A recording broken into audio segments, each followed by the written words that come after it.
another experiment you can do at home. Now, you can probably find a funnel at home. Possibly you can't. And a ping pong ball, you might have a ping pong ball at home, but at the dollar store you can get a bunch of ping pong balls for a few dollars. And I just realized this, I'm very color coordinated today. So if you take the ping pong ball and put it in the funnel, and you put the funnel up above, and you blow, you can't blow the ping pong ball out of the funnel. Now you would think you can, but you can't.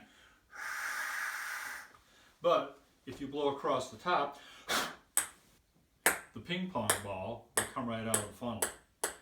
You can have a little contest with mom or dad, grandma and grandpa, brother or sister, and see, challenge them to blow the ping pong ball out of the funnel, and you already know they can't do it. And then you can show them by blowing across the top that the ping pong ball will come out of the funnel. Have fun with this experiment. We'll see you. Have a good day.